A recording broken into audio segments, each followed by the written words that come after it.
Appointment टेनो cancel खालामजानानै ते हाक्टनि रांनि मन्त्रि आजुक थाइनि याकारनानै नांनाय हिनै सानमुं तिसावै फाइनाय 4 जुलाइ सालमारियाव हाक्टर गोनांनि चबाव अंखरनाय एसएफआई 4 जुलाइ सालमारनि अदर्म गत खरां रोनाय हास्तेनि एसएफआई तांसाल कायसा कक्तुम बान्दा खलाई ও সাকলাই মুরুখা एसएफआई नि हास्ते तांफां সন্দীপন দেব বুঝতে পারছি যে ওনার কাছে হয়তোবা এই যে কর্মকাণ্ড এরা চালাচ্ছে তার সপক্ষে যুক্তি খাড়া করার মতো কিছু নেই, কাজেই নিজেকে আলাদা করার চেষ্টা করছে। এর আমরা প্রতিবাদ করছি।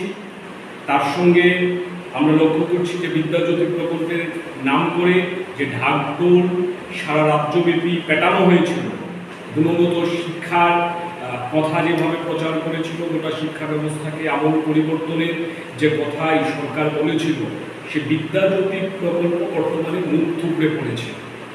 যারা মাধ্যমিক উত্তীর্ণ হয়েছে বিদ্যাজ্যোতি স্কুল থেকে তার প্রায় 50% ছেলে মেয়ে বিদ্যাজ্যোতি স্কুল থেকে বেরিয়ে অন্য ত্রিপুরা মধ্যশিক্ষা পর্ষদ পরিচালিত স্কুলে চলে যেতে বাধ্য হয়েছে।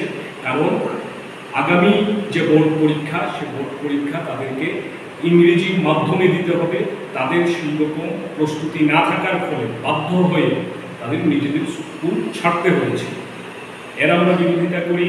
এটা ব্যর্থ প্রকল্প বিদ্যাজ্যোতি, তা ছাত্রছাত্রীদের হিতের বিপরীতে গেছে এবং এই সরকারের অপরিণামদর্শী সিদ্ধান্তের কারণেই আজকে ত্রিপুরা রাজ্যের লক্ষ লক্ষ ছাত্রছাত্রীকে সমস্যার মুখোমুখি হতে হয়েছে।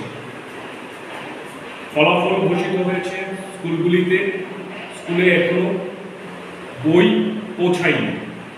পিরিয়ডিক টেস্ট হবে আগামী দিনে, কিন্তু ছাত্রছাত্রীদের হাতে এখনো পাঠ্যপুস্তক পৌঁছায়নি।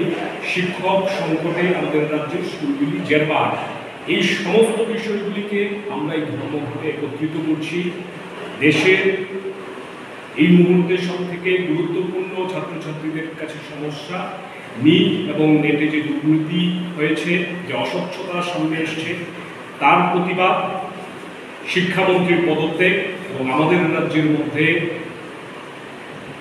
স্কুল একত্রীকরণ, তার সঙ্গে ব্যর্থ বিদ্যাজ্যোতি প্রকল্প, শিক্ষক সংকট এবং সঠিক সময়ে ছাত্রছাত্রীদের কাছে পাঠ্যপুস্তক তুলে দিতে না পারা, এই সমস্ত কিছুর প্রতিবাদ জানিয়ে আগামী 4 জুলাই আমরা আপনাদের মাধ্যমে এই রাজ্যের স্কুল, কলেজ, বিশ্ববিদ্যালয় পড়ুয়া সমস্ত ছাত্রছাত্রীদের কাছে আহ্বান জানাচ্ছি, ক্লাস বর্জন করে স্কুলে, কলেজে, বিশ্ববিদ্যালয়ে না গিয়ে ওই দিন প্রতিবাদ সংগঠিত করার জন্য এবং আমাদের দেশের শিক্ষা ব্যবস্থাকে রক্ষা করতে, আমাদের রাজ্যের শিক্ষা ব্যবস্থাকে রক্ষা করতে এটা আমাদের সামনে আসু এবং জরুরি লড়াই।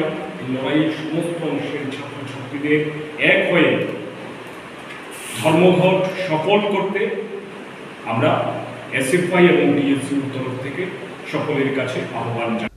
ব্যুরো রিপোর্ট, চিনি খরাং।